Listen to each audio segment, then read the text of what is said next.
છે ભગવાન દ્વારકાધીશે સુદામાને પહેરાવ્યું છે.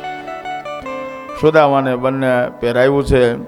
સુદામા હતા એ ત્યાં રોકાણા છે પણ સુદામા એની જે ઓલી પોટલી આપેલી હતી આ બધું દ્વારકા નગરી આખી જોઈને એટલે સુદામા વિચાર કરે કે ઓહો, હવે અહીંયા તો એટલી બધી સંપત્તિ અને એમાંય મારી એવડી કેવી પોટલી. હવે આને તો 1,81,000 છે તો મારા હું પૌવા લઈ આવ્યામાં એટલે દાણા પણ નથી, એક દાણો નહીં આવે.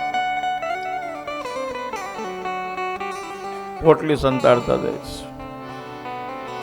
પણ આમ કરતા 1 દિવસ 2 દિવસ પસાર થયા છે. સુદામાને પોતાનું જે ગરીબાઈ હતી, પોતાનું જે દુઃખ હતું, એના બાળકોનું એટલું દુઃખ છે. પણ દ્વારકા નગરીમાં આવ્યા એટલે દ્વારકા નગરીની જાહો જલાલી અને એનું જે આગતા સ્વાગતા કર્યું ને તો એનું દુઃખ હતું ને એ બધું ભૂલાઈ ગયું છે.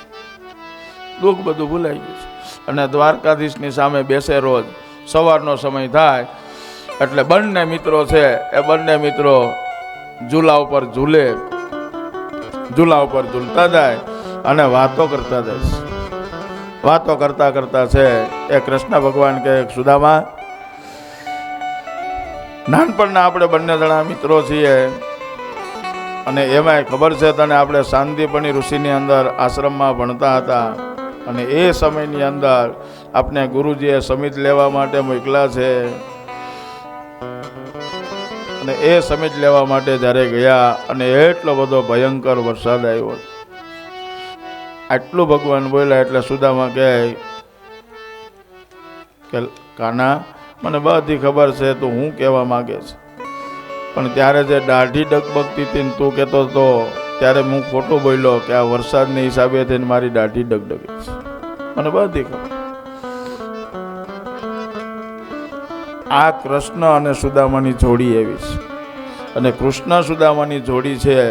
અને પહેલાં જ્યારે આપણે ભણતા તો ઘણા ખરાની યાદ હશે. લગભગ 4-5મા ધોરણની અંદર આ કવિતા આવતી સુદામાની જોડી. બહુ સરસ કવિતા, બહુ લાંબી એ છે કે એકબીજાના દુઃખની 2 જણા વાતો કરે છે.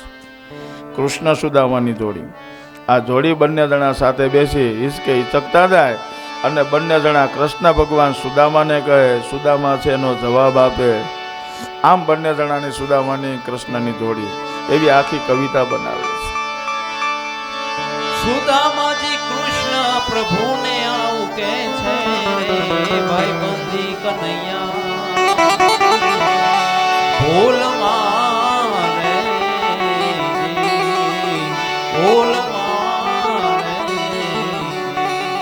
મને કેમ ભૂલાય રે, તને કેમ વિસરાય રે.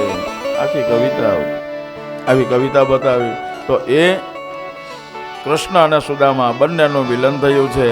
આમ કરતા સમય જતા એક વખતે કૃષ્ણ ભગવાન દ્વારકાધીશ બંને જણા બેઠા છે. બેઠા કૃષ્ણ ભગવાન કહે કે સુદામા, આપણે ભણતા હતા ત્યારથી છૂટા થયા પછી કે તારા લગન બગન થયા છે કે કેમ? એટલે સુદામા કહે છે કે આ લગન તો થઈ ગયા છે. તો લગન થયા પછી તો કે છોકરાઓ પણ છે, તો તારો યોગક્ષેમ કેમ હાલે છે? આમ જ્યારે કૃષ્ણ ભગવાને દ્વારકાધીશે સુદામાને પૂછ્યું કે તારો ઘર સંસાર કેમ ચાલે છે, કાંઈ દુઃખ તો નથી ને? આમ જ્યારે કીધું ત્યારે સુદામા કહે છે કે ભગવાનની એટલી બધી કૃપા છે કે અમે 3 ટાઈમ ખાઈ પી અને એ લીલા લહેર કરીએ છીએ. આમ જ્યારે કીધું ત્યારે આજે કૃષ્ણ ભગવાન પોતે આંખની અંદર આંસુ આવી ગયા અને આંખની અંદર આંસુ આવીને કહે છે કે ધન્ય છે સુદામા તને, તારી ભક્તિને ધન્ય છે. મને ખબર છે કે તારે 8-8 દિવસથી છોકરા ખાતા નથી, છતાં પણ તું એમ કહે છે કે ખાઈ પીને આનંદ કરે છે. સુદામા પડકાર ભગવાનને કે હું માગું ને તું આપે એ મને મંજૂર,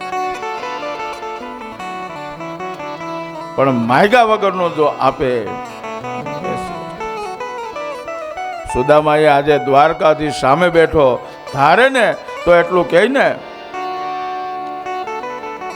આવી રીતના આટલું દુઃખ છે. એ જ ક્ષણે સુદામાને ખબર પણ ન એમ ભગવાન સામે બેઠો છતાં પણ સુદામાએ માગ્યું નહીં.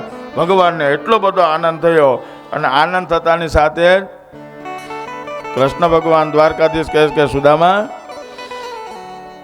તો મને ખબર છે કે તું મારાથી મોટો છો અને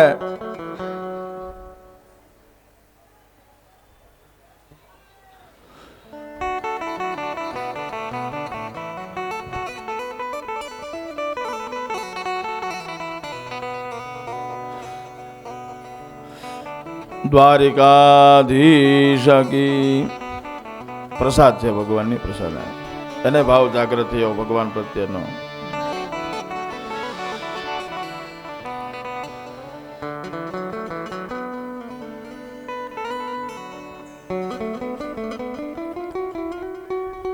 સુદામા મોટા છે, દ્વારકાધીશ નાના છે. એટલે સુદામાના પત્ની સુશીલા છે, એને આજે ભગવાન દ્વારકાધીશ કહે છે કે સુદામા, તો હું તારથી નાનો છું અને તું આજે મળવા માટે આવ્યો છો, તો મને ખબર જ છે કે મારી ભાભીએ મારા માટે કાંઈક ને કાંઈક મગાવ્યું, કાંઈક ને કાંઈક આપ્યું. સુદામા કે ના, મને કાંઈ આપ્યું નથી. દ્વારકાધીશ સુદામા પાસે માગે છે, મને ખબર જ છે કે ખાલી હાથે મોકલે નહીં, માટે મારા માટે કાંઈક ને કાંઈક તો ભાગ મોકલો જ હશે. સુદામા હતા એ સુદામા પોટલીથી શરમાતા હતા, એટલે સુદામા પોટલી સંતાડવા ગયા છે. અને જેવા સંતાડવા માટે ગયા એટલે કૃષ્ણ ભગવાનની નજર પડી, એટલે કૃષ્ણ ભગવાને આંચકી લીધી એની પાસેથી. હા, પોટલી આંચકી લીધી. પોટલી આંચકી અને સુદામા છે એક પછી એક ગાંઠો છોડવા લાગ્યા. અને દ્વારકાધીશ જેવા ગાંઠો છોડતા જાય, સુદામા એના ઉપર જોઈ રાખ્યા. આમ કરતા કરતા અષ્ટપટરાણીઓથી બધી ફરતી બાજુ ઊભી રહી ગઈ. અને જેવી પોટલી છોડે છે તો આમાં નીકળે છે હું. આમ જાય એક એક પોટલી છોડી અને ગાંઠો છૂટી તો એની અંદરથી પૌવા નીકળાશે. અને કાચા પૌવા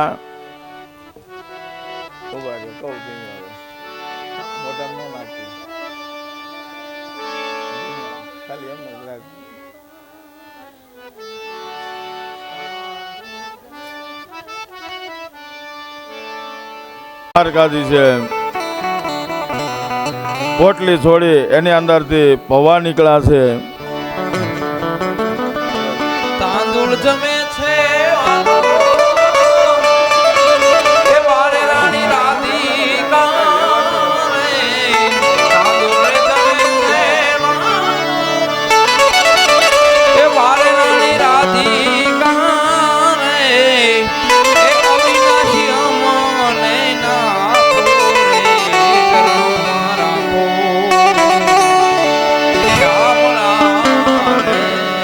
હલો હલો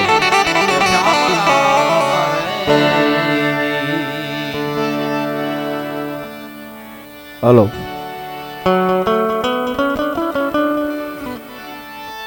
હલો આ બંધ છે. હલો બોલો દ્વારિકાધીશ ભગવાન દ્વારકાધીશ હતા એ પૌવાની મુઠ્ઠી ભરી છે. અને જેવી મુઠ્ઠી ભરી અને એક મુઠ્ઠી લાય અને મુખની અંદર મૂકી છે. બીજી મુઠ્ઠી લીધી અને બીજી મુઠ્ઠી લાય અને મુખની અંદર મૂકી. બે મુઠ્ઠી મૂકી છે મુખમાં. તો દ્વારકા નગરીની અંદર જેટલો જેવો મેલ હતો એવો મેલ અને જેટલી સંપત્તિ હતી આ બધી સંપત્તિ એ સુદામાને ન ખબર પડતા દ્વારકાધીશે મોકલી દીધી. આ બે મુઠ્ઠીમાં બધું આપ્યું. બે મુઠ્ઠી અને ત્રીજી મુઠ્ઠી લઈ અને જ્યાં ખાવા ગયા એટલે રૂક્ષ્મણીને બધા વિચાર કરે કે આજે આ એટલો બધો દયાળુ થઈ ગયો છે કે જો હવે આ ત્રીજી મુઠ્ઠી ખાઈ જાય ને તો આપણે પણ સુદામાની ત્યાં દાસી તરીકે જવું પડશે. જેવી ત્રીજી મુઠ્ઠી ખાવા ગયા એટલે રૂક્ષ્મણીએ હાથ પકડી લીધો. હાથ પકડીને એમ કહે છે કે આ તમે ભાભી ભાભી કરો છો તો એને તો કેવા પૌવા આપ્યા છે, કેવી પ્રસાદી છે, અમારા ભાગમાં તો રાખો. અને ત્રીજી મુઠ્ઠી ખાવા દીધી નહીં. પણ દ્વારકાધીશ મનોમન હસે છે. મને ખબર છે કે તમે આ શું કામે લઈ લીધી. જો ન લીધી હોત ને તો હમણાં તમે આવો. કૃષ્ણ અને સુદામા આનું ચરિત્ર બતાવ્યું છે. સુદામા આવ્યા હતા ખાલી 5 દિવસ દ્વારકા રોકાવા. એના 5 દિવસના બદલે 6 મહિના સુધી રોકાણા. 6 મહિના સુધી રોકાણા. અને 6 મહિના રોકાણા એટલે સુદામા કહે કે હવે આ 6 મહિનાથી અહીંયા પીડો છું તો હવે એમ તો કહો, હાસે ખોટે કહો કે ભાઈ મારે જવું છે મારા ઘરે. અને એમાંય જો કૃષ્ણ એમ કહી દે ને કે રોકાવ ને, જો કહે ને તો રોકાઈ જાઓ, બીજી વખત નથી કહેવું. સુદામાએ આવો વિચાર કર્યો અને આવો વિચાર કરી સવાર થયો એટલે બંને જણા બેઠા વાત કરતા એટલે સુદામાએ કીધું, કૃષ્ણ હું ઘણા સમયથી અહીંયા આવ્યો છું, ખાલી 5 દી મળવા આવ્યો તો એને 6 મહિના અહીંયા થઈ ગયા છે. તો હવે મને મારા પત્ની છે, બાળકો છે, બધા યાદ આવે છે. એટલે મારે હવે છે ને ફરી પાછું પોરબંદર મારા ઘરે જવું છે. આમ ઘરે જવાનું જેવું સુદામાએ કીધું એટલે કૃષ્ણ ભગવાન દ્વારકાધીશ કે તો કોઈ વાંધો નહીં, જાઓ. હા, હવે સુદામાને ઘરે જવું હોય તો ભલે.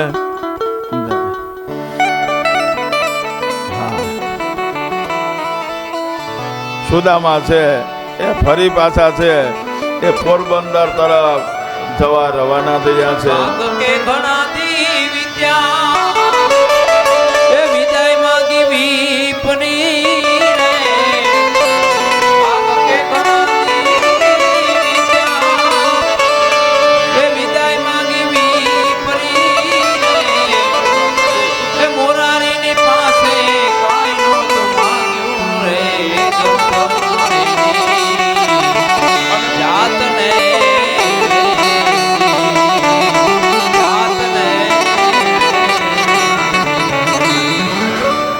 ગમે એમ તો અત્યારે જે વેશ પહેરેલો છે ભલે દીકરી પણ કૃષ્ણ ભગવાનનો છે, દ્વારકાધીશ. અત્યારે તો આપણે એને પગે લાગીએ તો ખોટું નહીં, સારામાં સારું, કારણ કે એનું પાત્ર છે.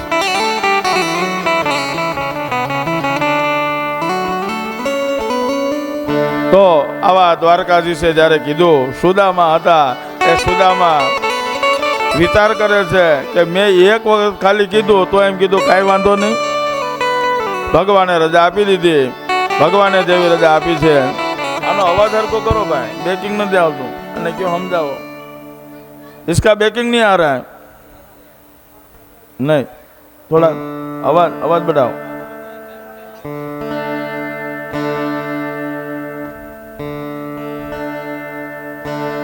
हेलो, और थोड़ा वॉइस दो. हेलो हेलो, ये नहीं बज रहे हैं. हाँ बंद है.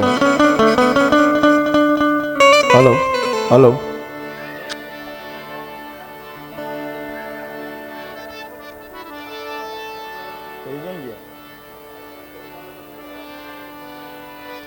Hello hello.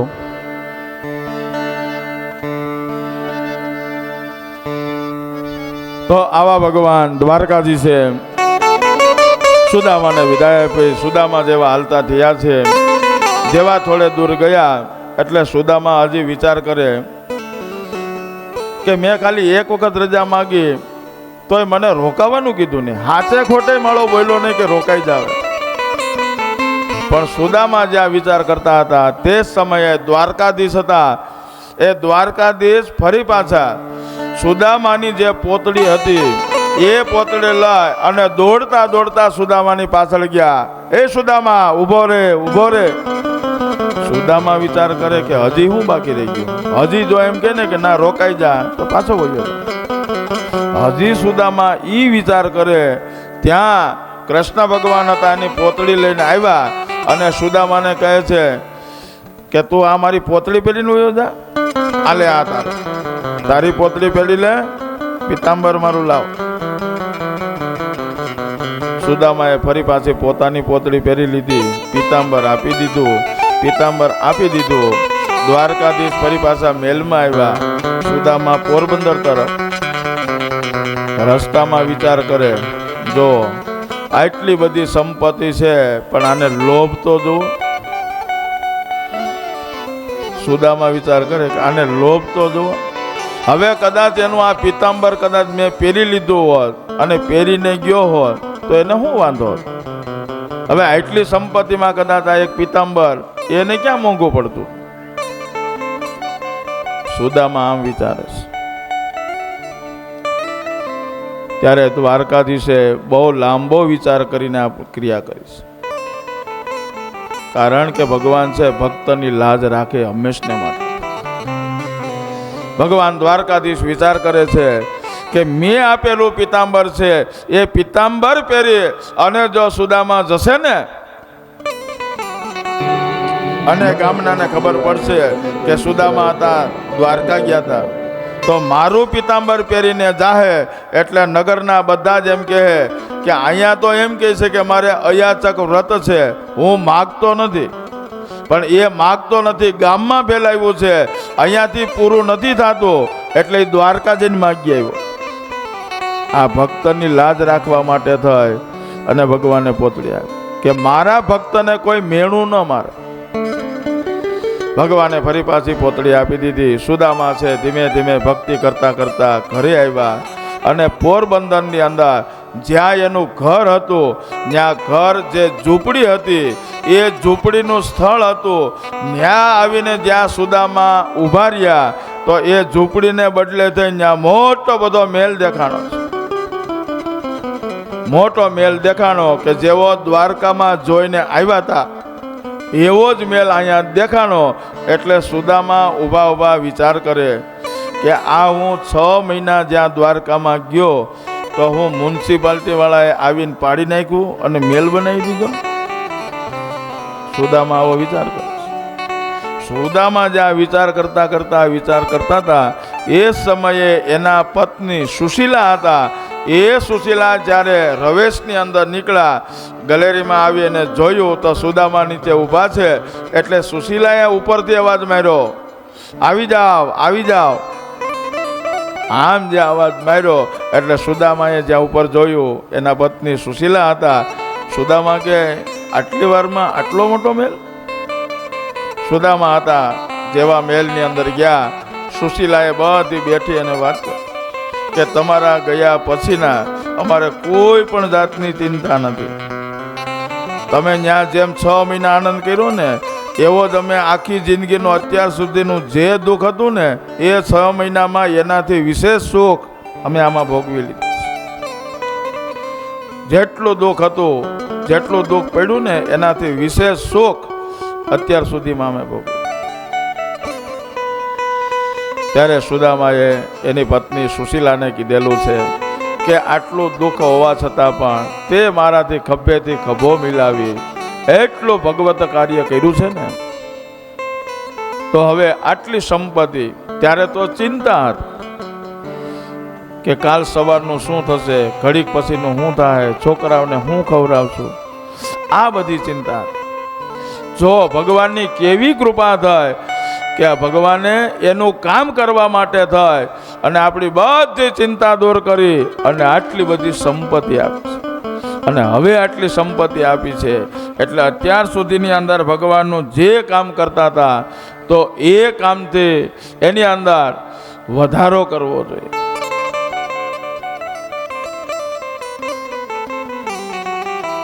સુદામાએ પોતે જે કામ કરતા હતા એ કામની અંદર વધારો કર્યો છે, સંપત્તિ મળી હતી. ત્યારે જીવાત્માની સ્થિતિ કેવી છે? જીવાત્માની સ્થિતિ એવી છે કે જ્યારે હોય નહીં ત્યારે ભગવાનની પાસે બેસે, બધી બાજુથી ઘેરાઈ જાય, બધા પ્રયત્નો નિષ્ફળ જાય અને દુઃખી થાય ત્યારે ભગવાનની પાસે બે. ભગવાનની પાસે બેસે એટલે માળા લઈને બે તો 2 કલાક 4 કલાક 5 કલાક 6 કલાક એને કંટાળો નથી આવતો. ભગવાનનું ભજન કરે. શું કામે? બીજું તો કાંઈ છે નહીં દુઃખ સિવાય. એટલે ભગવાન પાસે બેસે, કંટાળો ન આવે. પણ આમ ભગવાનની જ્યારે ભક્તિ કરવા લાગે, ભગવાનની અંદર તન્મયતા પ્રાપ્ત થાય એટલે ભગવાન પ્રસન્ન થાય. અને ભગવાન પ્રસન્ન થાય અને ધીમે ધીમે એકાદી ચોકલેટ આપે. એટલે ₹2 વાળી નહીં હો. હા, ધંધો ન હાલતો હોય તો ધીમે ધીમે મંડે ધંધો. ધીમે ધીમે જેવો ધંધો ચાલુ થાય એટલે 5 કલાક ભગવાન પાસે બેસતો હોય એટલે 1 કલાક ઓછી થઈ જાય, 4 કલાક થઈ જાય. જેમ સંપત્તિ વધે એટલે 2 કલાક 1 કલાક. પછી આપણે એમ કહીએ ને કે ઓહો ઘણી ભગવાનની કૃપા છે, તો આમાંથી થોડો ઘણો ટાઈમ કાઢી અને ભગવત કાર્ય કરો. ત્યારે વળી પાછો ઈનો ઈ કે નો ટાઈમ, ટાઈમ ઇઝ. ત્યારે ભગવાન કે કાંઈ વાંધો નહીં દીકરા, તારી ચોટલી મારા હાથમાં છે, ક્યાંય જવાનો. પણ સુદામા એ છે એ કર્મની અંદર વૃદ્ધિ કરીશ. એમ ભગવાનની જ્યારે કૃપા થાય ને ત્યારે ભગવાનની કૃપા જેમ જેમ વધતી જાય એમ ભગવાન માટે થોડો થોડો સમય છે એ અવશ્ય જીવાત્માએ કાઢવો જોઈએ. અહીંયા આ સુદામા અને દ્વારકાધીશ આ બંને જણાનું મિલન બતાવ્યું છે. સુદામા અને કૃષ્ણ ભગવાન. આ સુદામા ચરિત્ર હતું એ આખું બધું કંઈ સંભળાવ્યું છે. અને સુદામા ચરિત્ર સમજાવ્યા પછી ભગવાન દ્વારકાધીશે છે એ જે સમંત પંચક આવે છે એટલે સૂર્યગ્રહણનો એટલો બધો શ્રેષ્ઠ અને ઉત્તમ દિવસ હતો. અને શ્રેષ્ઠ અને ઉત્તમ દિવસ હતો એટલે ભગવાન દ્વારકાધીશે આજે દ્વારકા નગરી સહિત ભગવાને જ્યારથી ગોકુળ છોડ્યું ત્યાર પછી ભગવાને કીધેલું હું આવીશ.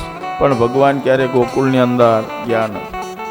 પણ આ જ્યારે આવો શ્રેષ્ઠ અને ઉત્તમ દિવસ હતો એટલે ભગવાને વિચાર કર્યો છે કે આ બધી ગોપીઓ છે, ગોપ બાળકો છે, ગોવાળો છે, ગોપ કન્યાઓ છે, નંદ બાવા છે, યશોદા છે, ઉપનંદ છે, એને મારા માટે થઈને આટલી બધી જે છે તન્મયતા છે, શ્રદ્ધા છે, ભાવ છે, ભક્તિ છે, એનું પણ કલ્યાણ થાય.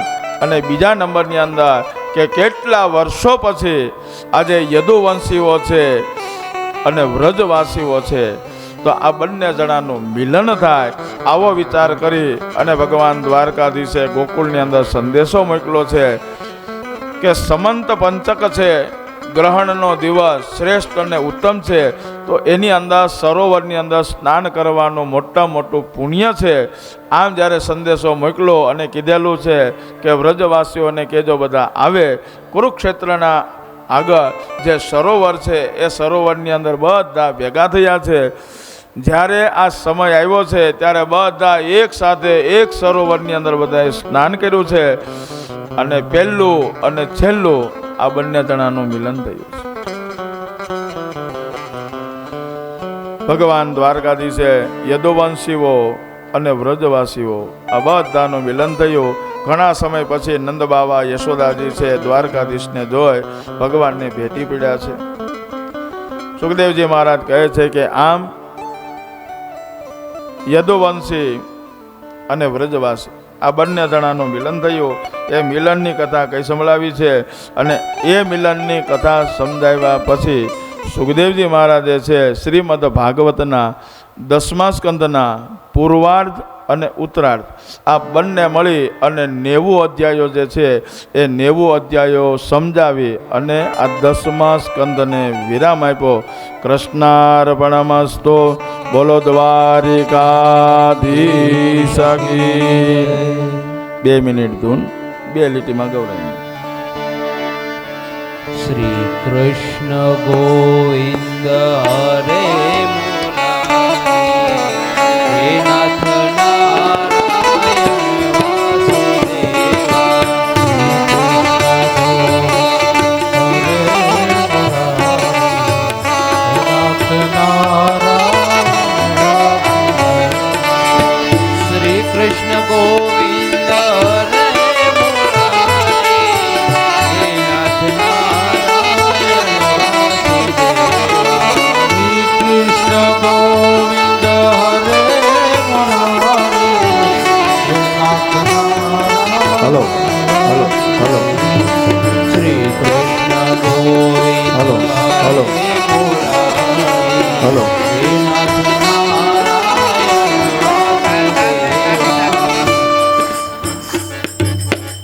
બોલો દ્વારિકાધીશ કી. Hello hello.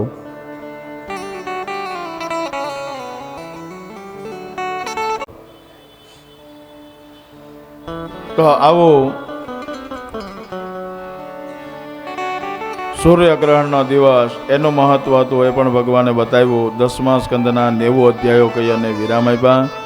11મા સ્કંદની અંદર કર્મ જીવાત્માને મનુષ્યનો અવતાર મળ્યો છે, તો શું કર્મ કરવું જોઈએ અને કર્મ કરવાથી શું ફળની પ્રાપ્તિ થાય. બસ હવે બરોબર. હા હલો હલો.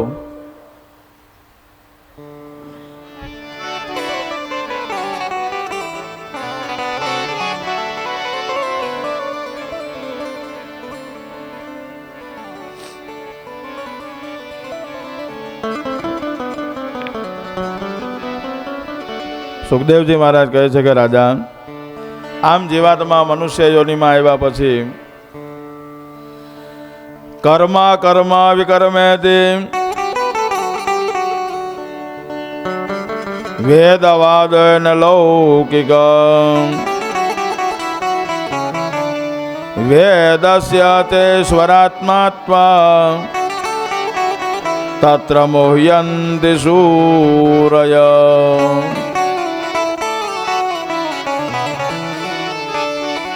અગિયારમા સ્કંદની અંદર કીધેલું છે કે કર્મે તે વિકર્મે તે. જીવાત્મા મનુષ્ય યોનિમાં આવ્યા પછી જે કર્મ કરે છે તો એ કર્મને અનુસાર જીવાત્માને ગતિની પ્રાપ્તિ થાય છે. સુખદેવજી મહારાજ કહે કે રાજા, આજે તમારો છેલ્લો અને 7મો દિવસ. જે શ્રાપ આપ્યો હતો એના 7 દિવસની અંદર તમારું મૃત્યુ થવાનું, અને એમાંયથી તમે કર્મ એવું કર્યું છે કે 7 દિવસ માટે થાય, અને તમે જે બેસી ગયા છો તો એક આસને બેસી અને આવું તમે ભગવાનનું ભજન યજન અને કીર્તન કર્યું છે, એટલે તમારો મોક્ષ અવશ્ય છે. આવા મોક્ષ માટેની કથા હતી, એ સુખદેવજી મહારાજે કહ્યું છે. અને ત્યાર પછી ભગવાન યુગે યુગની અંદર યદા યદા ધર્મસ્ય ગ્લાનિર્ભવતિ ભારત, કે ભગવાન યુગે યુગની અંદર ભગવાન અવતાર ધારણ કરે છે, તો એમાં 4 યુગના ભગવાનના વર્ણો બતાવ્યા છે કે ભગવાનનું વર્ણ કેવું છે. તો ભગવાને કીધેલું છે, સુખદેવજી મહારાજ કહે છે કે સતયુગની અંદર ભગવાન શ્વેત વર્ણના છે. ત્રેતાયુગની અંદર ભગવાન છે લાલ વર્ણના થયા છે. દ્વાપર યુગની અંદર ભગવાન શ્યામ વર્ણ છે, અને કલિયુગની અંદર ભગવાન કૃષ્ણ વર્ણ એટલે કાળા વર્ણના છે.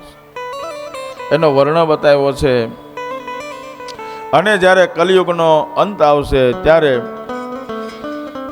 વિષ્ણુ શ્રવા નામના બ્રાહ્મણને ત્યાં ભગવાન કલ્કી અવતાર ધારણ કરશે એવું બતાવ્યું છે, પણ એનો સમય કે કઈ આપ્યો ના.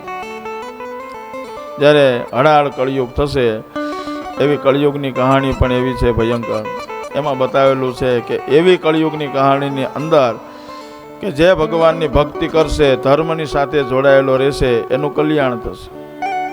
પણ જે અધર્મ વધશે, એટલે ભગવાન છે જન્મતા વેદ ઘોડા ઉપર સવાર થઈ અને આવા અધર્મીઓ પાપાચારીઓ છે એનો નાશ કરી અને ફરી પાછું ભગવાન ધર્મનું સ્થાપન કરશે. પણ આવા કળિયુગ હળાળની અંદર બતાવ્યું છે કે ત્યારે જીવાત્મા એટલે મનુષ્યનું જીવન જે છે 30 વર્ષનું બતાવ્યું છે. આટલું ટૂંકું થઈ જાય. આવા 30 વર્ષની અંદર જન્મી પણ જાય, ભણી ગણી લે, ડિગ્રીઓ બધી મેળવી લે, નોકરી પણ મળશે અને છોકરી પણ મળી જાય, અને 30 વર્ષમાં અચ્યુતમ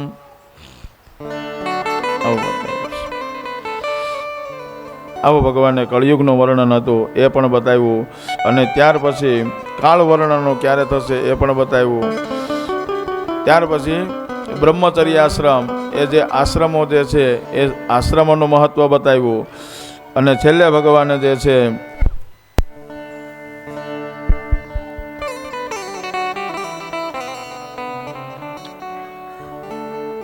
નિમિ રાજા અને નવ યોગેશ્વરીની કથા કરી છે. અને નિમિ રાજા અને નવ યોગેશ્વરો અને ભગવાન દત્તાત્રેય 24 ગુરુઓ જે ધારણ કર્યા, એ 24 ગુરુઓનું પણ આખ્યાન કંઈ સંભળાયું.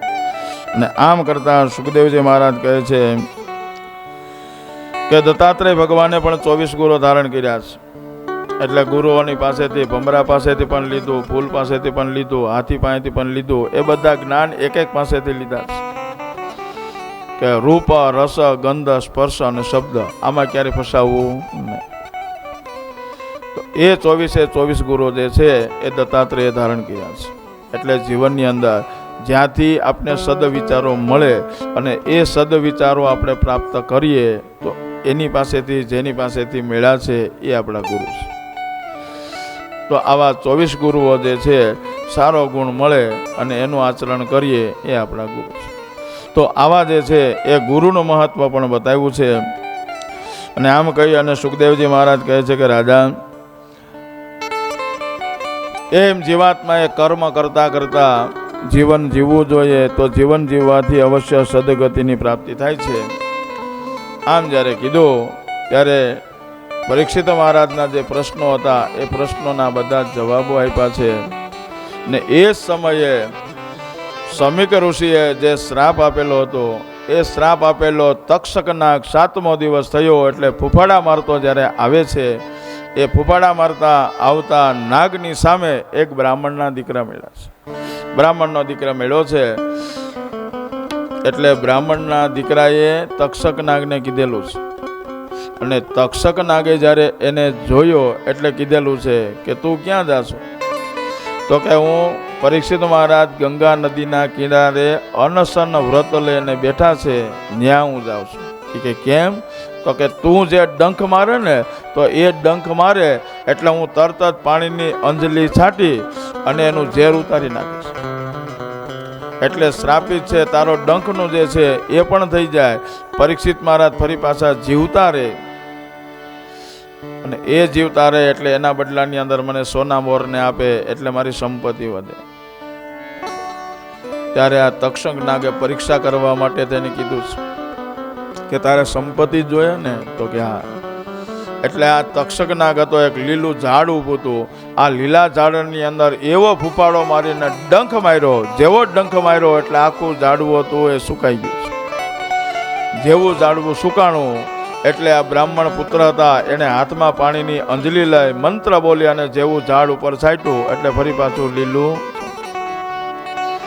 એટલે તક્ષક નાગને વિશ્વાસ બેઠો છે કે તારે સંપત્તિ માટે જ આ કરવું ને? તો કે હા. તો તારે કેટલી સંપત્તિ જોઈએ તો તું કે એટલે હું તને આપી દઈશ. શું કામે? તો કે હું પણ જે ડંખ મારવા જાઉં ને આ ખાલી નિમિત્ત છે. આ ખાલી નિમિત્ત છે. બાકી પરીક્ષિત મહારાજનો તો મોક્ષ થઈ જ ગયેલો છે, એમાં કોઈ શંકાને સ્થાન નથી. આમ જ્યારે કીધું ત્યારે એને જેટલી સંપત્તિ જોતી હતી બધી આપી.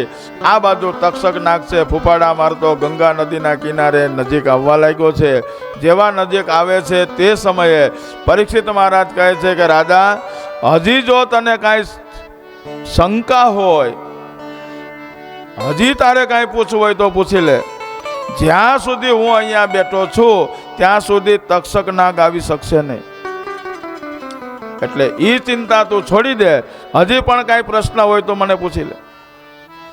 આમ જ્યારે કીધું પરીક્ષિત મહારાજ કહે છે કે આ 7 દિવસથી હું આ સાંભળું છે ને એટલે હવે મને કોઈ પણ જાતનું રૂપ, રસ, ગંધ, સ્પર્શ, શબ્દ કે કામ વાસનાઓ છે, સાંસારિક વસ્તુઓ છે, વ્યવહારિક વસ્તુઓ છે, સંપત્તિ છે, બાળકો છે, પત્ની છે, આની કોઈની મને ચિંતા નથી.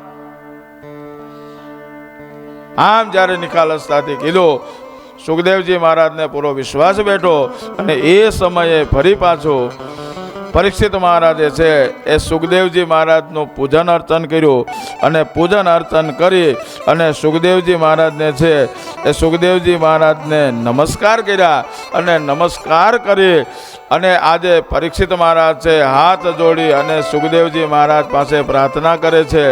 તો આપણે બધાએ 7 દિવસથી આ કથા સાંભળી છે. એટલે જીવાત્માને અવશ્ય મોક્ષ ગતિની પ્રાપ્તિ થાય ને થાય જ.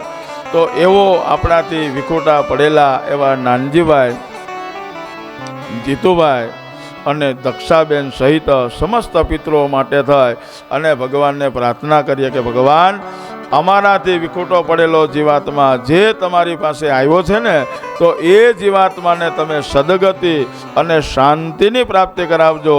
તો એવા હાથ જોડી અને બધાએ ભગવાનને પાયે લાગીએ, નમસ્કાર કરીએ. હે નાથ જોડી હાથ જોડી પાયે પ્રેમ સહુ લાગીએ.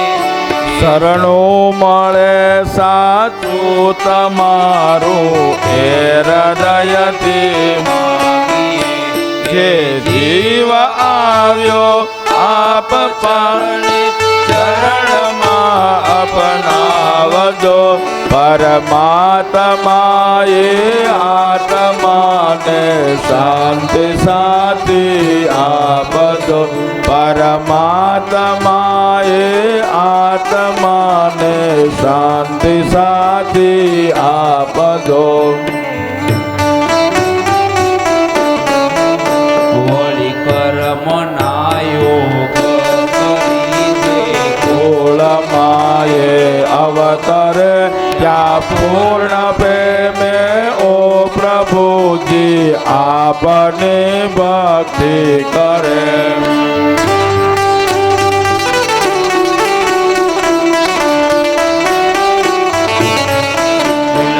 ચોરાશીના બંધને લક્ષમાં રહીને કાપજો. પરમાત્માએ આત્માને શાંતિ સાથી આપજો.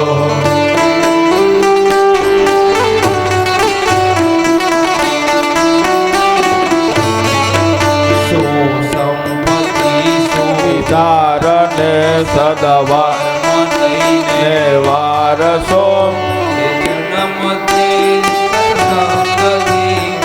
તાર પાર ઉતારજો. આલોકને પરલોકમાં તવ પ્રેમ વાસજો. પરમાત્માએ આત્માને શાંતિ સાથી આપજો.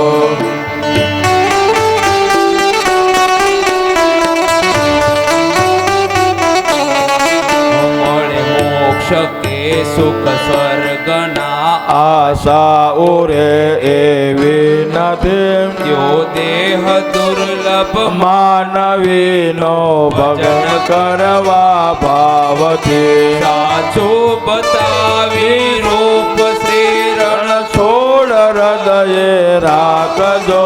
પરમાત્માએ આત્માને શાંતિ સાથી આપજો.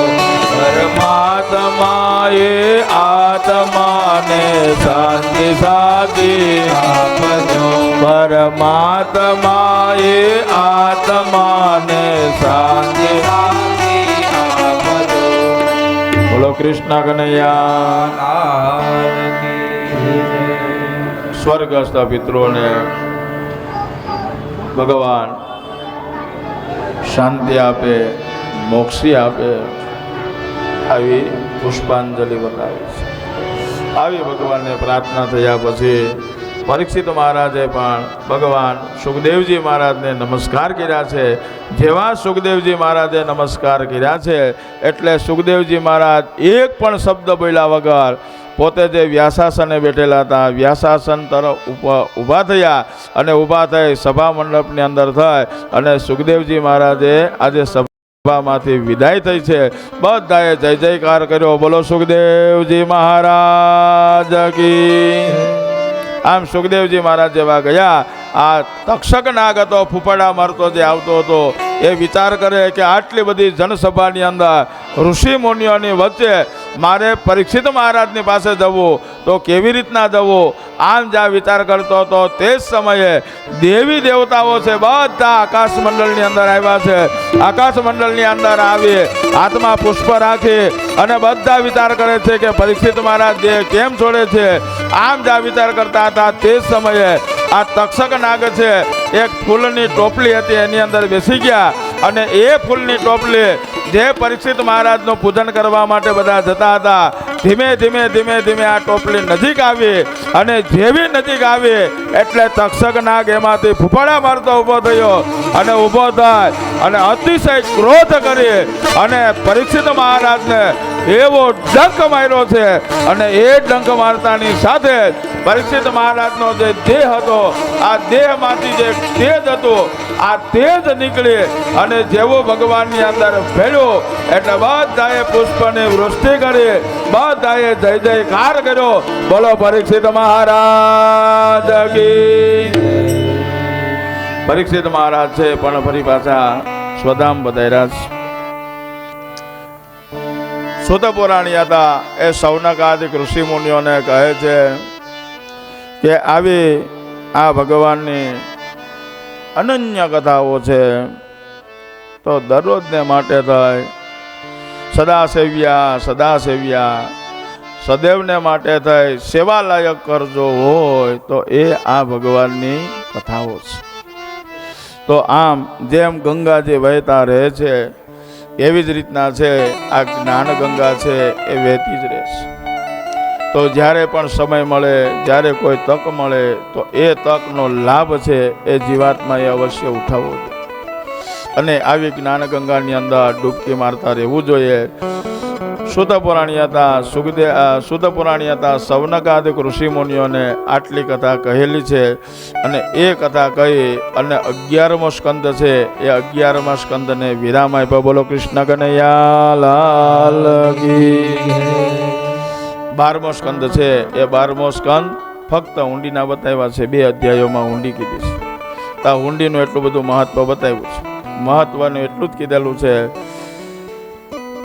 કે ભાગવતના 7 દિવસો છે તો એ 7 દિવસોની અંદર કદાચ આપણે કથા સાંભળવામાં વહેલા મોડા થયા હોય, કોઈ એવી કથાઓ એમાંથી નીકળી ગઈ હોય, બીજું કે કદાચ કથા વાંચતા વાંચતા એટલા બધા તલ્લીન થઈ ગયા હોય ને તો પંખો ન હોય તો ઊંઘ આવી ગઈ હોય, મનોજભાઈના હારા ગાડલા પાથરા હોય અને ઉપર પંખા ચાલુ હોય એટલે જોકો આવી ગયો ને એકાદી કથા નીકળી ગઈ હોય. તો આ બધાના નિવારણ માટે થાય એમાં જે ક્ષતિ છે તો એ ક્ષતિને પૂર્વ કરવા માટે થાય અને હુંડી બતાવીશ કે આ હુંડી સાંભળો એટલે આખું ભાગવત એમાં આવી જાય. હુંડી સાંભળો એટલે આખું ભાગવત એમાં આવી જાય. આટલું જો કહે ને તો મનોજભાઈ એમ કે તો 7 દિવસ તેમને હું કેમ બિહાડી રાખ્યા? તમારે આટલું જ કેવું હતું તો આ પેલા જ કહી દીધું હોત તો આ 7 દિવસ ઋષિકેશમાં બધે ફરત. પણ એ સત્ય છે કે હુંડી સાંભળો એટલે પૂરેપૂરું પુણ્ય મળે છે. હા, પછી અહીંયાથી આપણે નીકળીએ, આપણે માનો કે સુરત જવું છે તો ટ્રેનમાં બેઠા તો ટ્રેનની અંદર દિલ્હી આવે, મથુરા આવે, ભરતપુર આવે, આમ કરતાં કરતાં અમદાવાદ, વડોદરા આમ થતાં સુરત પૂગી જાય અને પછી કોઈ આપણે પૂછે કે તમે ગયા હતા તો હું જોયું, પણ દિલ્હી જોયું પણ એનું સ્ટેશન દિલ્હી જોયું. પણ જો દિલ્હી જવું હોય, દિલ્હી જોવું હોય તો સ્ટેશને ઉતરવું પડે. સ્ટેશને ઉતરી અને ન્યાનો જે જાણકાર હોય એને પૂછવું પડે કે ભાઈ દિલ્હીમાં હું જોવા જેવું છે.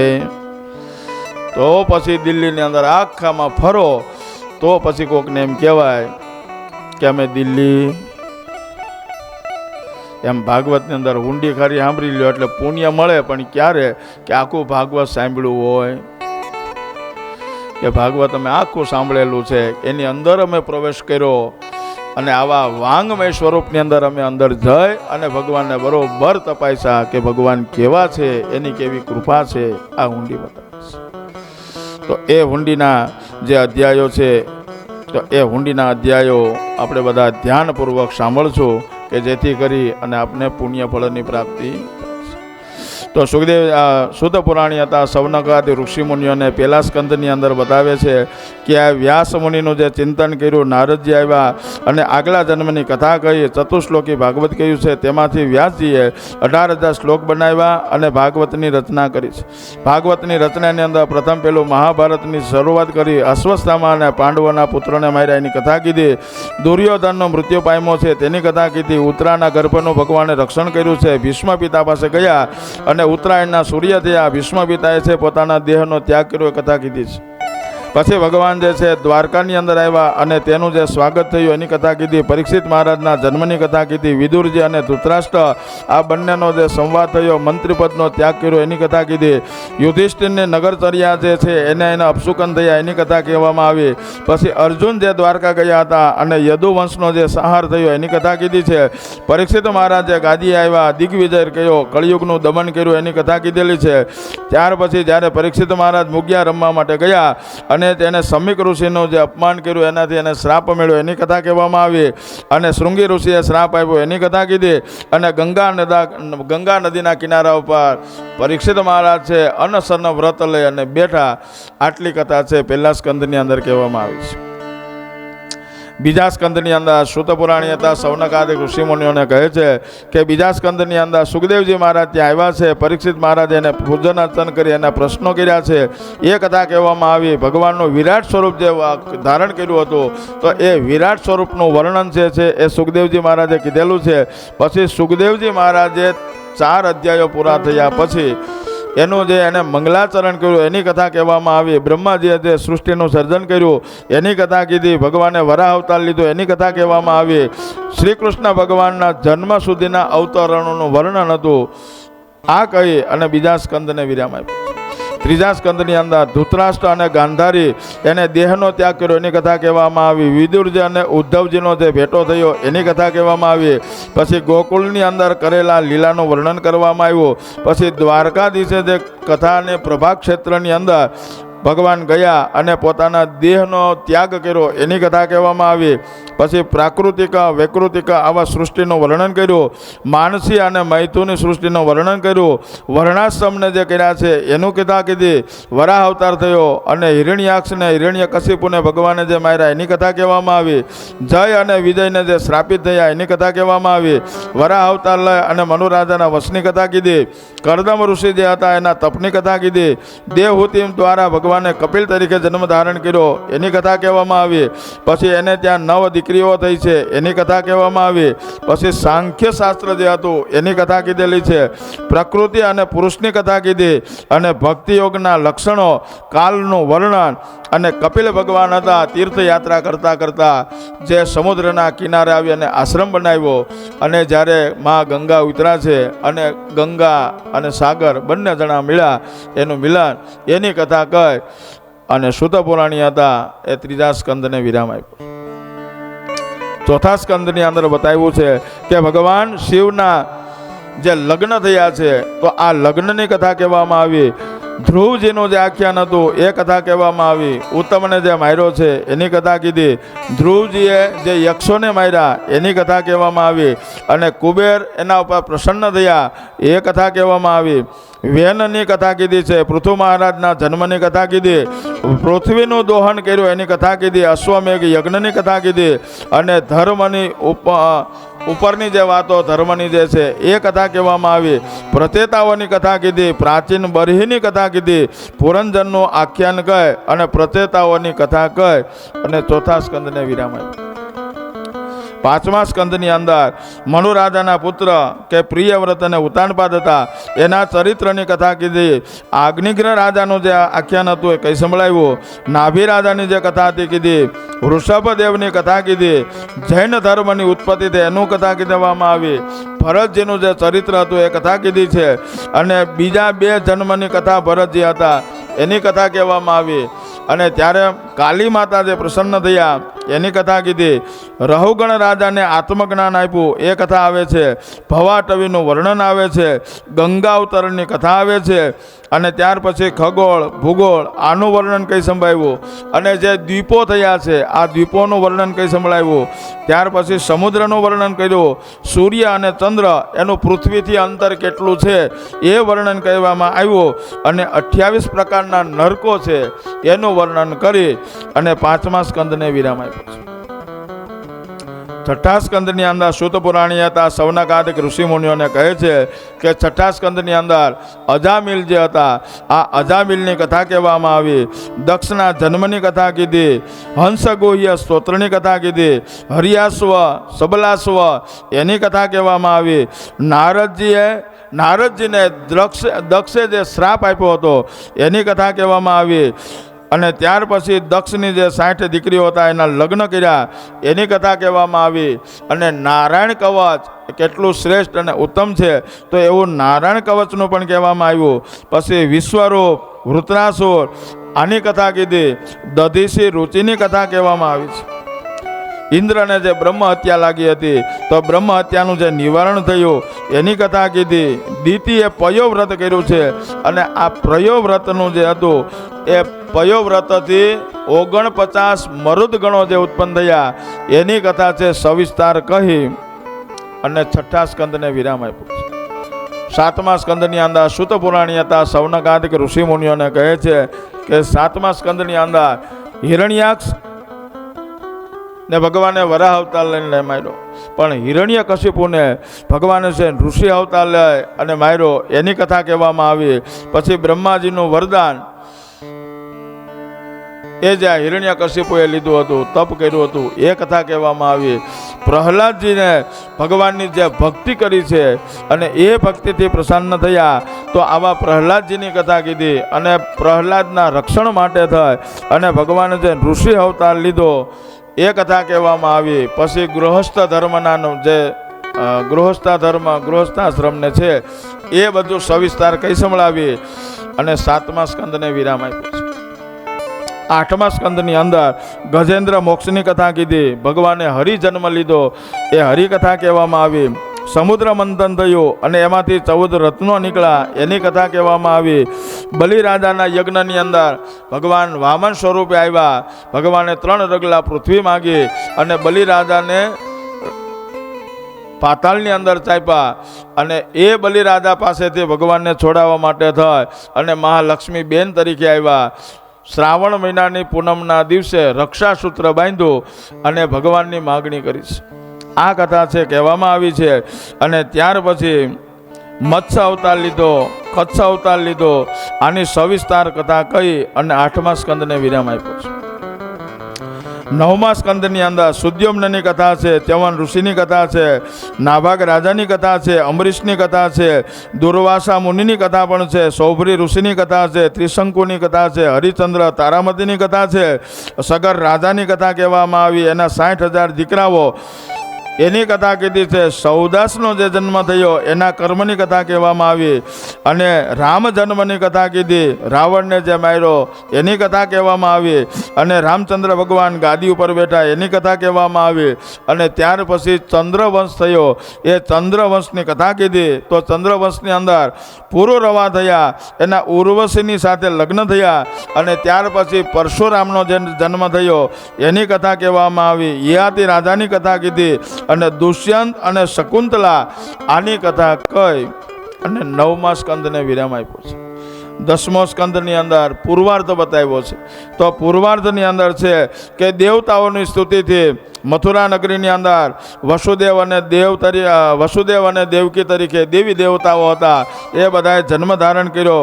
ભગવાનના આવવાની જે છે એની બધી પ્રતીક્ષા કરવા લાગ્યા છે. વસુદેવ અને દેવકીજીના લગ્ન થયા છે ત્યારે આકાશવાણીએ જે કીધું હતું તો એની કથા કહેવામાં આવી. ત્યાર પછી ઉગ્રસેન મહારાજ, દેવકીજી, વસુદેવ આ બધાને કેદ કર્યા એની કથા કહેવામાં આવી.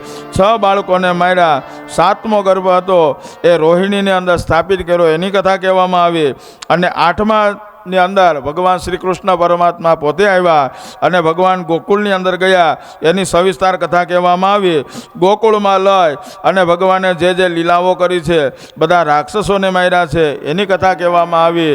આમ 11 વર્ષ ને 52 દિવસ પછી અક્રૂરજી આવ્યા અને અક્રૂરજી હતા ભગવાનને ફરી પાછા તેડી મથુરાની અંદર ગયા એ કથા કહેવામાં આવી. અને મથુરાની અંદર આવી અને ભગવાને જે રાક્ષસોને માર્યા એની સાથે સાથે કંસને માર્યો એની કથા કહેવામાં આવી. વસુદેવ અને દેવકીજી, ઉગ્રસેન મહારાજ એને બધાને કેદખાનામાંથી છોડાવ્યા એની કથા કહેવામાં આવી. અને ત્યાર પછી જરાસંઘે જ્યારે ચડાઈ કરી છે તો એ ચડાઈને લીધે છે અને ભગવાને જે છે યદુવંશીઓ છે એમાં વૃષ્ણિકુળ, ભોજકુળ અને અંધકુળ આ બધાને નગરીની અંદર સ્થાપિત કર્યા એની કથાઓ કહેવામાં આવી. અને ત્યાર પછી ભગવાન છે દ્વારકાધીશ બન્યા એની કથા કહેવામાં આવી. મુચકુંદ ઋષિ જે હતા એને મુચકુંદ ઋષિને ભગવાને અંત સમયે દર્શન આપ્યા એની કથા કહેવામાં આવી. અને ત્યાર પછી ભગવાન દ્વારકાધીશ બન્યા છે. આટલું પૂર્વાર્ધની અંદર બતાવ્યું છે. ઉત્તરાર્ધની અંદર ભગવાન દ્વારકાધીશ થયા તો ત્યાર પછી એને યજ્ઞોપવિત સંસ્કારને થયો છે. ભગવાન 64 કળાની અંદર 32 લક્ષણા. તો આવા ભગવાન કૃષ્ણ પરમાત્મા ભણીને આવ્યા. તો ભણીને આવ્યા પછી એના જે લગ્ન થયા તો એવા રૂક્ષ્મણી સહિત 8 પટરાણીઓ, અને એ 8 પટરાણીઓ સહિત ઉત્તરાર્ધની અંદર પછી બતાવ્યું છે કે ભગવાનના આટલા સુધીનો છે પૂર્વાર્ધ બતાવ્યો. ઉત્તરાર્ધની અંદર કે ભગવાનના લગ્ન જે થયા છે એ રૂક્ષ્મણી સહિત બધાની 8 પટરાણીઓ થઈ છે. ભૌમાસુરને માર્યો તો ભૌમાસુરે જે 16,100 રાણીઓને ભેગી કરી હતી એણે ભગવાને છોડાવી, એટલે એની સાથે લગ્ન કર્યા. તો આમ લગ્નનો વંશ વારસો વધવાથી ભગવાનના જે સંતાનો થયા એ સંતાનો સહિતની કથા કહેવામાં આવી. અને ત્યાર પછી ઓખા અને અનિરુદ્ધની કથા કીધી છે. અને પાંડવોનો જે યજ્ઞ કર્યો તો શિશુપાલનો વધ કર્યો એની કથા કહેવામાં આવી. સાલ્વનો વધ કર્યો એની કથા કીધી. અને શ્રી કૃષ્ણ અને સુદામા ચરિત્ર આ બંને જણાનું જે મિલન થયું એ મિલનની કથા કહે. અને 10મો સ્કંદનો ઉત્તરાર્ધ એવા 90 અધ્યાયો કહે અને એને વિરામ આપ્યો. પછી 11મા અધ્યાયની અંદર કે જ્યારે સુખદેવજી મહારાજે પરીક્ષિત મહારાજને પૂછ્યું એટલે બધા નિકાલસ એનું જે પાપ હતું, એની જે આસક્તિ હતી, એના જે માયા હતી, તો આ બધું છોડી દીધેલું છે. હવે એને કોઈ પણ જાતની કોઈ પણ વસ્તુમાં એને આસક્તિ નથી. આમ જ્યારે કીધું એટલે સુખદેવજી મહારાજે હતા એ ત્યાંથી વિદાય થયા. એની કથા કહેવામાં આવી. તક્ષક નાગ જે કરડવા માટે આવતો હતો, બ્રાહ્મણ પુત્ર મળ્યા તો એને જે સોનામોરને આપ્યા એની કથા કીધી. અને છેલ્લે તક્ષક નાગ જ્યારે ફૂલની ટોપલીની અંદર બેસી અને આવી અને પરીક્ષિત મહારાજ જે હતા એ પરીક્ષિત મહારાજને જે ડંખ માર્યો છે તો એ ડંખ માર્યો, અને ડંખ મારવાથી પરીક્ષિત મહારાજે પોતાના દેહનો ત્યાગ કર્યો છે. એ દેહના ત્યાગની કથા કહે. અને 11મા સ્કંદને વિરામ આપ્યો. અને 12મા સ્કંદની અંદર સુખદેવજી સુત પુરાણી હતા એ કહે છે સૌનકાદિક ઋષિમુનિઓને કે આવા હુંડીના જે છે કે કદાચ સાંભળવામાં, આવવામાં, બોલવામાં કઈ વેલા મોડું થયું હોય તો એની ક્ષતિ માટે થાય. અને ખાલી જો આ હુંડી સાંભળે છે તો એ સાંભળવાથી પણ એટલું જ પુણ્ય પ્રાપ્ત થાય છે. 12મા સ્કંદની અંદર આટલું કહે. અને છેલ્લે ફરી પાછું છે એ સુત પુરાણીએ મંગલાચરણ કર્યું છે. યમ પ્રમવજંતમનુપેતમપેત કૃતિયમ દ્વૈપાયનો વિરહ કાતર આજુહાવ પુત્રેતિ તન્મયતયા તરવો વિનેદો સ્તમ સર્વભૂત હૃદયમ મુનિમાનતોસ્મી. આવો ભગવાનનો ફરી પાછું છેલ્લે મંગલાચરણ કીધું છે. અને મંગલાચરણ કરી અને 12મા સ્કંદને વિરામ આપ્યો. બોલો દ્વારિકાધીશ કી જય. આમ તો ભગવાનના આપણે બધા ભક્તો છીએ. ખૂબ સરસ શાંતિથી અને સમયબદ્ધ, આગુ પાછું નહીં એમ સમયબદ્ધ બધાએ હાજરી આપી. ને આવો મનોજભાઈનો વિજયાબેન છે, શિલ્પાબેન, જોશનાબેન, સારિકાબેન, જયભાઈ, સ્વરભાઈ અને કૃતિબેન અને મૈત્રી. એમાં મને છે ને મૈત્રીમાં ને એમાં હું ભૂલી જાઉં છું. હા, તો આવો મૈત્રીબેન, આવો જે આનો આ પરિવાર છે, પરિવારનો સંકલ્પ હતો કે આપણી શક્તિ ભક્તિ પ્રમાણે બધા કુટુંબીજનોને ભાગવત સપ્તાહ સાંભળે અને જીવાત્માને મોક્ષની પ્રાપ્તિ થાય એટલે ગંગા કિનારે બેસાડવી છે. તો એનો સંકલ્પ ભગવાનની કૃપાથી પૂર્ણ થયો છે. તો આવી જ ભગવાનને આપણે બધાએ પ્રાર્થના કરવાની છે કે આ સાંભળ્યા પછી ભગવાનની અંદર તન્મય થાય અને ભગવાન માટે જીવનમાંથી થોડો ઘણો સમય કાઢીએ અને આપણું જીવન છે એને ધન્ય બનાવીએ. તો આવા જીવનને ધન્ય બનવાનો સંકલ્પ કરીએ. અને છેલ્લે કથાને વિરામ આપતા પહેલાં એક ઝડપથી થોડુંક નારાયણ ઉપનિષદનો પાઠ કરીએ અને ભગવાનના શરણમાં જાય. જેને આવડે તે બધા બોલજો સાથે. હરિ ઓમ સહસ્ર શિરસમ દેવમ વિશ્વાક્ષમ વિશ્વસંભવમ વિશ્વમ નારાયણમ દેવમ અક્ષરમ પરમં પદમ વિશ્વતઃ પરમાનિત્યમ વિશ્વમ નારાયણમ હરિમ વિશ્વમેવેદં પુરુષમ તદ્વિશ્વમુપજીવતે પતિમ વિશ્વસ્યાત્મેશ્વરમ શાશ્વતમ શિવમચ્યુતમ નારાયણમ મહાજ્ઞેયમ વિશ્વાત્માનમ પરાયણમ નારાયણ પરો જ્યોતિ આત્મનારાયણ પર નારાયણ પરબ્રહ્મ તત્વમ નારાયણ પરો ધ્યાતા ધ્યાનમ યચ્ચ કિંચિત જગત્સર્વં દ્રશ્યતે શ્રૂયતે વિવા અંતર્બહિઃ તત્સર્વં વ્યાપ્ય નારાયણ સ્થિત અનંતમવ્યયં કવિં સમુદ્રન્तं વિશ્વસંભુવં પદ્મકોશા પ્રતીકાસં હૃદયં ચાપ્યધોમુખં અધો નિષ્ઠાવિતસ્યાન્તે નાભ્યામુપરિતિષ્ઠતે જ્વાલમાલાકુલંબાતે વિશ્વસ્યાયતनं મહत्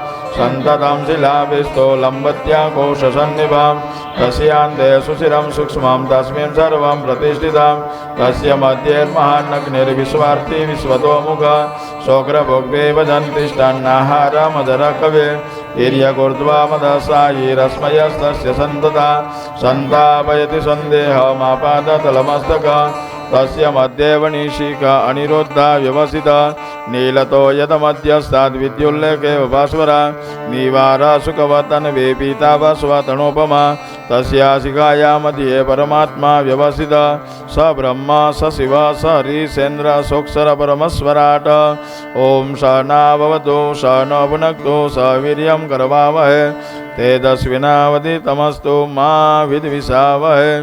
ओम अच्युतं केशवं रामनारायणं दामोदरं वासुदेवं हरे माधवं गोपिकावल्लभं जानकी नायकं रामचन्द्रं जानकी नायकं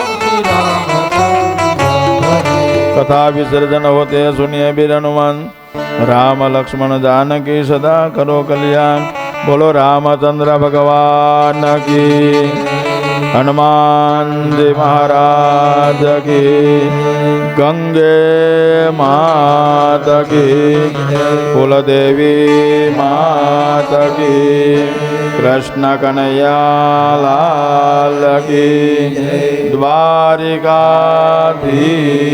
की गिरिराज धरण की वल्लभाधीश की श्याम सुंदर श्री यमुने महारानी की पितृनारायण देव की ओम नमः पार्वती पतये हर हर महादेव।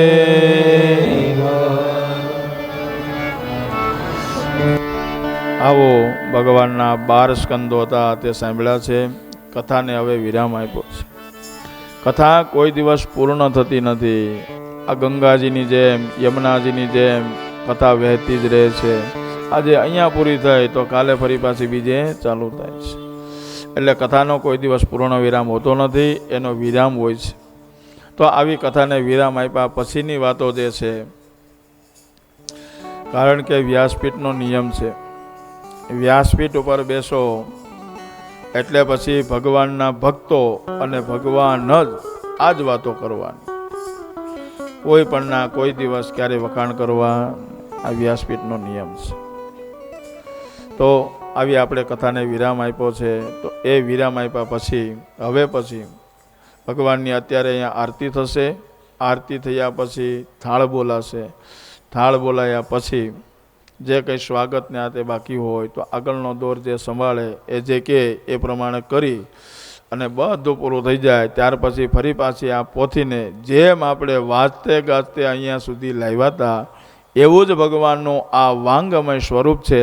એ ફરી પાછું વાંચતે ગાજતે ત્યાં મંદિર સુધી આપણે જશું અને ત્યાં ભગવાનને પધરાવી અને ત્યાર પછી આપણે બધા છૂટા પડશું.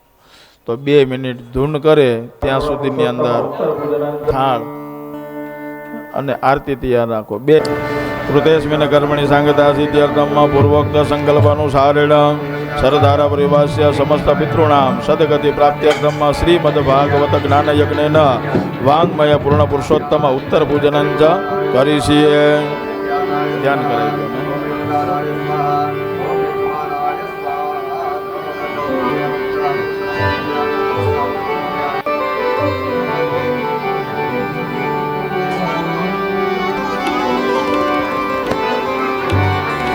ઓમ જય કાના કાના પ્રભુ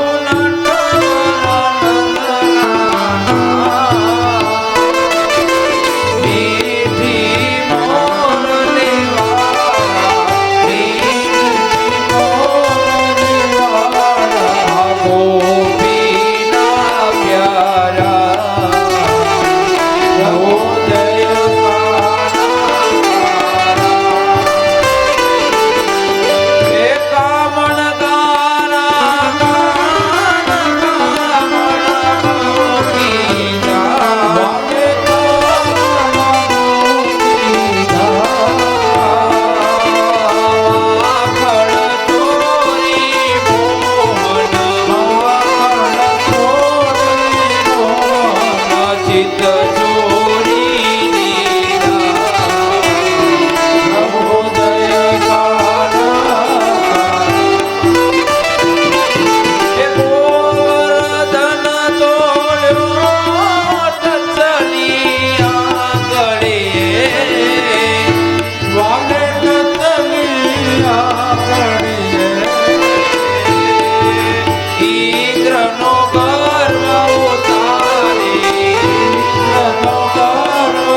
कर्पूर गौरं करुणावतारं संसार सारं भुजगेन्द्रहारं सदा वसन्तं हृदयारविन्दे भावं भवानी सहितं नमामि. मंगलम भगवान विष्णु मंगलम गरुडाध्वज मंगलम पुंडरीकाक्ष मंगलाय तनोहरे